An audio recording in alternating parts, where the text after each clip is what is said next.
सरकारी नौकरी वाला आदमी यदि भ्रष्टाचार ना करे, वो भले कलेक्टर हो, वो भले चपरासी हो, तब तक अपना खुद का घर नहीं बना सकता जब तक रिटायर नहीं हो।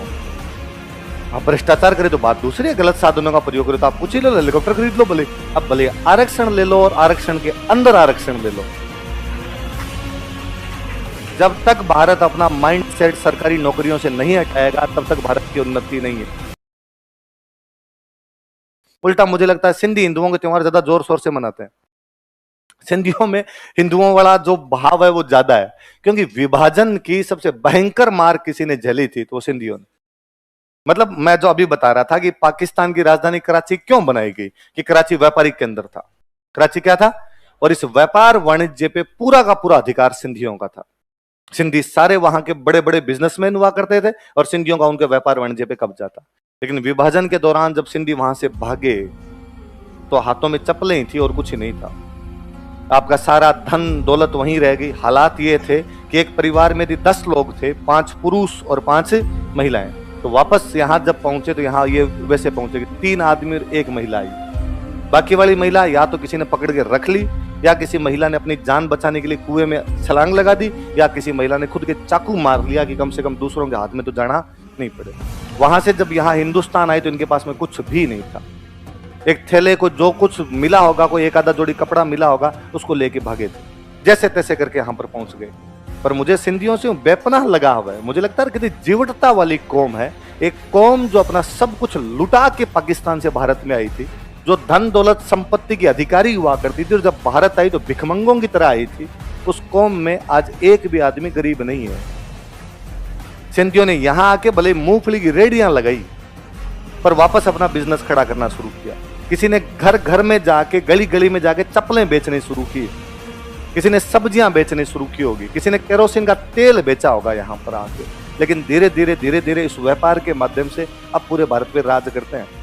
आपको सिंधी कभी गांव के अंदर नहीं मिलेंगे, आपको सिंधी कभी भी गरीब नहीं मिलेंगे। और मुझे सबसे जोरदार और लगता है, मैंने आज दिन तक, भारत की माइनॉरिटी है, माइनॉरिटी बहुत 1% के आसपास कोई सिंधी होंगे, मैंने कभी नहीं सुना कि सिंधियों ने आरक्षण के लिए पटरियां तोड़ दी।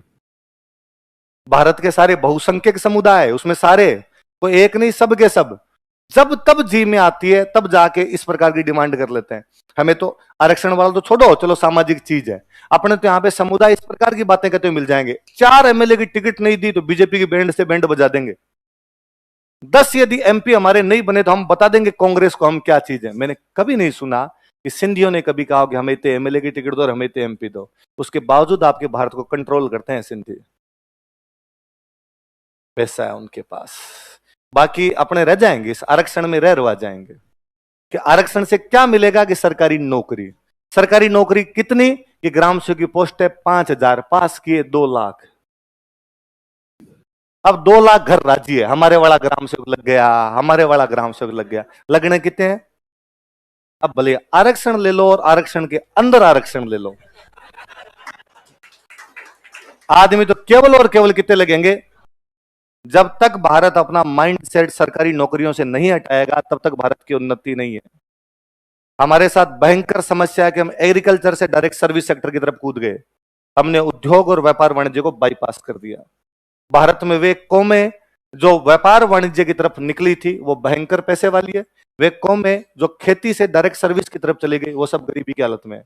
भले कलेक्टर लग जाए, भले कुछ ही लग जाए, आर्थिक स्थितियां तब तक नहीं सुधरेगी जब तक व्यापार वाणिज्य, सरकारी नौकरी वाला आदमी यदि भ्रष्टाचार ना करे, वो भले कलेक्टर हो, वो भले चपरासी हो, तब तक अपना खुद का घर नहीं बना सकता जब तक रिटायर नहीं हो।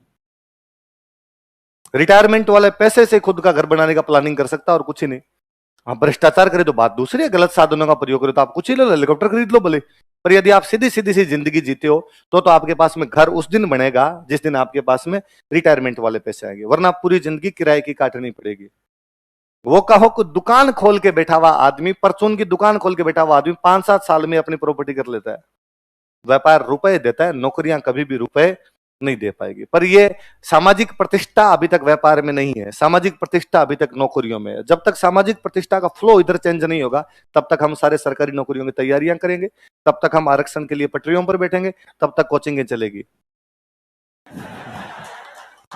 हमारे घर तब तक चलेंगे इसलिए ये तो राजी होने वाली बात है हमारे लिए तो हमेशा, कि जब भी कोई आरक्षण की ऐसी मांग करता, हमें लगता करो और करो, सब लोग करो, एक भी बचना नहीं चाहिए, सबके सब ले लो आरक्षण, क्योंकि इससे सबको लोग लगेगा कि आरक्षण मिलते हैं, सरकारी नौकरियां और मिलेगी, सरकारी नौकरियां और मिलेगी तो बाद में कोचिंग में और आएंगे, नौकरी उतनी मिलनी है जितनी वैकेंसी है, उससे ज्यादा नौकरी तो आ जाने से रही, निकल आने से रही। रेलवे का फॉर्म निकलते हैं, रेलवे के फॉर्म में भारत में फॉर्म भर दिए जाते हैं 15 करोड़, नौकरी की थी 5,000, 7,000, 9,000, 11,000 इतनी पोस्टें निकली। फिर कोई कहे कि हमें नौकरी इसलिए नहीं मिल रही क्योंकि आरक्षण, अरे मिले कहां से, पोस्ट इतनी है। अब 1,75,000 पास किए, लगेंगे तो 5,000, पीछे कितने रह गए, 1,70,000। वो 1,70,000 कहेंगे आरक्षण होता तो हम लग जाते, कैसे लगते, जब पोस्ट ही कितनी आई थी, 5,000 आई थी, तो आरक्षण नहीं और कुछ भी मिल जाता ना इसके अंदर तुम्हें, तो भी नौकरी तो लगनी। हमें सिंधियों से सीखना चाहिए कि सिंधियों ने किस प्रकार से भारत के अंदर आके कोई राइज कैसे कर सकता है, सिंधी इसका बेहतरीन उदाहरण है। सिंधी या भारत में कोई सीखे तो पारसियों से सीखे। पारसी तो यार क्या कम्युनिटी है कि ईरान से मार मार के भगाए गए, ईरान को बोलते थे फारस, है ना, फारस, फारस के जो लोग थे वो कौन है, पारसी, पारस था, पारस से फारस हुआ, अगर वहां से पर्सिया था, पर्सिया एग्जैक्टली, है ना, पर्सिया के पारसी थे, पर्सिया का नाम चेंज होता था, फारस हो गया, फारस से क्या हो गया, ईरान। मार मार के भगाए गए, वहां से कूटे गए बुरी तरीके से, या तो आप चेंज कीजिए या बाद में भागिए, यहां से भागे बेचारे। एक जहाज में बैठ बाट के जैसे तैसे करके अरब सागर में होते हुए, उधर से फारस की खाड़ी पकड़ी, अरब सागर में होते हुए गुजरात पहुंच गए। गुजरात के राजा को आका के अंदर आने की अनुमति दे, अंदर आने की इजाजत दे, हमें यहां रख। गुजरात के राजा ने कहा हमारे मान खा खुद के कम थोड़ी है, दिन दूना रात चौगुना पड़ता है हमारे, और तुम बाहर वालों को और रख लिया तो हम कहां जाएंगे, भीड़ बढ़ाओगे, नहीं रखेंगे हम तो।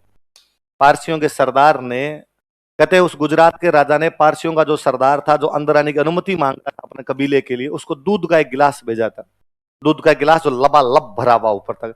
उसके कहने का मतलब था कि देख जगह नहीं है, गिलास दूध का भरा हुआ, वैसे मेरा राज्य भी जनसंख्या से, पारसियों के सरदार ने उस दूध के गिलास में चीनी मिला के वापस भेजी। का जिस प्रकार चीनी दूध में घुल जाती है, उसके आयतन को ज्यादा बढ़ाती नहीं है, बल्कि उसकी मिठास बढ़ा देती है, घनत्व नहीं बढ़ाती, मिठास बढ़ा देती है। उसी प्रकार हम अंदर आके तुम्हें डिस्टर्ब नहीं करेंगे, बल्कि तुम्हारे समाज को और भला, तुम्हारे समाज को बहुत अच्छा कर देंगे। राजा को उसका आंसर बड़ा पसंद आया, राजा ने उनको अंदर आने की अनुमति दी। पारसी भारत में सबसे अधिक पैसे वाले लोग हैं। हमें कुछ पारसियों पर आज भी बड़ा गर्व होता है कि 1971 का युद्ध जितवाने वाला भारत का वो महानतम थल सेनाध्यक्ष सेम मानेकशॉ पारसी था। मुझे और बड़ा गर्व होता है कि महाराष्ट्र में कभी पुलिस महानिदेशक रहे थे जैकब, वो जैकब पारसी हुआ करते थे। हमें और गर्व होता है कि हमारे जितने बड़े वैज्ञानिक में वो सारे पारसी में, वो होमी जहांगीर भाभा, वो कोई सीवी रमन, ये जितने इस टाइप के लोग, सीवी रमन तो नहीं, होमी जहांगीर भाभा, विक्रम साराभाई, ये जो दोनों हुए थे, दोनों के दोनों कौन थे, पारसियों का भारत के उत्थान में क्या योगदान है। और आज जब पारसियों को देखते हैं कि टाटा ने भारत में क्या प्रगति, टाटा पारसी है ये टाटा जीते, ये मिस्त्री इस प्रकार नडियाद वाला, ये जिस प्रकार इस मिस्त्री वाला, है ना, इंजीनियर, बैंकर, दारू वाला, टायर वाला, ये जितने नाम पड़ते हो सारे के सारे कौन है, पारसी। और पारसियों को देख के और इस बात पे बड़ा गर्व होता है कि पारसियों ने भी आज दिन तक कभी नहीं कहा कि एमएलए की 5 टिकट दे दो। एक ही पारसी एमएलए नहीं है, एक पारसी एमपी नहीं है, उसके बावजूद पारसियों का भारत में कोई काम रुकता हो तो मुझे बता दो। कितना पढ़ा लिखा समाज है कि भारत का एकमात्र धर्म है पारसी, जिनकी जनसंख्या लगातार कम होती जा रही है, बच्चे पैदा करने बंद कर दिए, तो क्या टाबरों की लाइन लगा लगा के जानी है, खुद की जिंदगी तो ढंग से जियो, वरना खुद लीचड़ों की तरह जी लिए, टाबर और लीचड़ों की तरह जिएंगे, पैदा कर करके चले जाओ यहाँ पे। इसलिए भारत सरकार एकमात्र धर्म है पारसी, जिसको कहती है कि बच्चे पैदा करो। इसलिए भारत सरकार पारसियों के घर में बच्चे पैदा होते हैं तो उनको इनाम देती है। इसलिए भारत सरकार योजना चलाती है, जियो पारसी। कौन सी योजना है, अपने बाकी सबको क्या रखा के कंट्रोल, प्लीज हम दो हमारे दो। और अब तो भारत सरकार और कहने वाली है हम दो हमारा एक, दो वाला ही छोड़ो रे, हम चीन को जल्दी पीछे छोड़ने वाले हैं, और इन चीजों से हटिए। तो सिंधियों से, पारसियों से, इनसे सीखा जाना चाहिए। जैनों का, जैनों को कब खेती करते हुए देखा, जैनों को कब आरक्षण की भीख मांगते हुए देखा, जैनों कब पटरियों पर बैठे हुए देखा।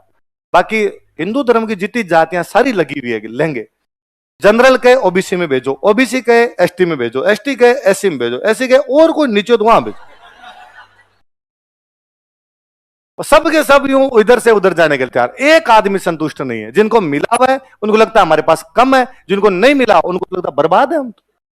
हम जी क्यों रहे हैं जब हमारे पास में आरक्षण नहीं है? उनको सीखा जाना चाहिए कि जैनों, पारसियों और सिंधियों के पास में कोई भी आरक्षण नहीं है। उसके बावजूद अपने भारत को तो उन्होंने कंट्रोल कर रखा है।